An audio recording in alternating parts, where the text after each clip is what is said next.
Hello friends and welcome to the Southern Mountain Kitchen. Today we're making breadsticks that are inspired by Pizza Hut.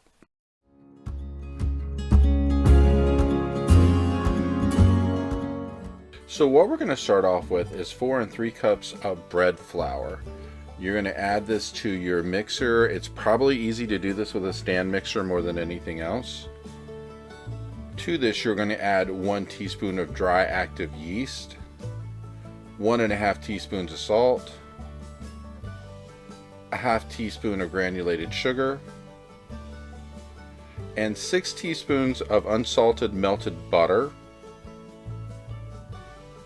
And then to this you are going to add 3/4 cup of warm water, and then a full cup of warm milk. So the warm level should be on these about 105 degrees. And then we're going to go ahead and mix this up. You're going to start out on low and then increase the speed as it's mixing to actually pull in everything, because by the time you get done this should form a ball on your mixing hook, because we're doing a dough hook on the mixer, and everything should combine together and actually stick into one big ball, and that's the way you know you did it right. As you can see with this, everything is pretty much in one big ball stuck together. So when it gets to this point, we're going to turn it on low for a second. And then once we see everything's combined, we're going to take this out and put it into a bowl that's been coated in cooking spray or oil, because we want to put this to the side for at least an hour to let it rise. So go ahead, get it out of the mixing bowl and put it into your container you're going to use to let it rise. And once you get it in there, you want to cover this with like plastic wrap or something to protect it, so that way it doesn't dry out as it's rising up. But as I said, it's going to take an hour for this to actually rise and be to a point where we can deal with it. As you're putting it into your bowl, make sure you kind of like shape it around, make it into a bit of a ball, and that way it'll be better for when it's rising.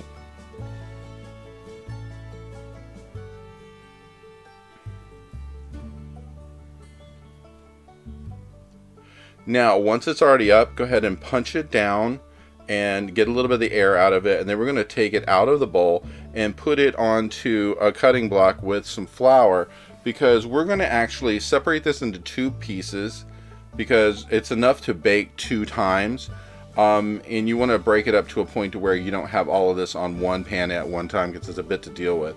And then we're going to take and press out the dough, each lot of it flat. It's where it's going to be around like 13 by 18 inches or something in that neighborhood. It doesn't have to be exact, but we're going to actually use a rolling pin, roll it out a bit with some flour, and actually get it to the size we want it to be.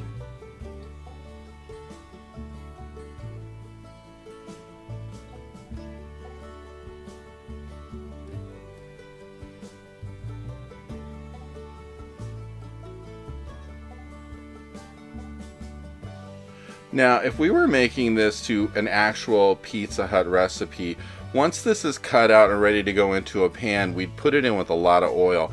I'm doing a healthier version of this and not using a lot of oil. I basically am just going to put it onto the pan, because Pizza Hut breadsticks can be very greasy. So I'm going for a healthy alternative to that. So once it's onto your pan, press it out into a shape that's kind of a big rectangle. It's probably not going to look perfect, and it doesn't have to, because you're going to eat these, they're going to be wonderful, it doesn't matter.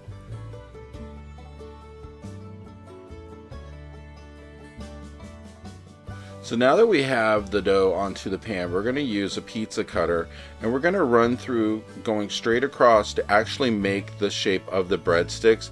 So when it bakes up, you're going to have these lines where you know to cut the breadsticks out of, and this is going to help them kind of plump up and be their own little individual pieces of dough. So go ahead and go all the way across as many times as you can. I'd go at least 1.5 inches or more apart. And then once this is done, we're going to cover this in plastic wrap and set it aside until we're ready to bake it, because it needs to rise for about 30 minutes. Now we're going to mix up what's going to go on top. So you're going to take 2 tablespoons of unsalted melted butter. To this you're adding 1 tablespoon of dried onion powder, 1 teaspoon of oregano, 2 teaspoons of garlic powder, 1 teaspoon of dried basil, and 1/2 teaspoon of salt. And we're going to mix this all together and hold it until after the breadsticks are completely done. because this is that topping that's going to be on the very top of it when you go to brush it on at the end. So now that the breadsticks have risen, we're going to brush them with about a couple of tablespoons of melted butter and put them in the oven so that way they can bake up before the topping goes on. So just brush on your melted butter. You need to preheat your oven to 470 degrees because these are going to be in there for about 12 minutes or so until they start to go kind of goldenish and they've risen up quite well. So brush all your butter over top of these, get them pretty coated because that's actually going to help them brown up and have that look. And then when they come out of the oven, they look something like this. And we're going to brush on top the mix that we did a few minutes ago. And this is going to go all over the entire top of the breadsticks. So go ahead and brush it on evenly, get as much on there as you can. And once you get this all brushed on, then the final step of this is to add Parmesan cheese to the top of it. And that's going to actually mix in with the seasonings you just put on top of here to give you your flavor.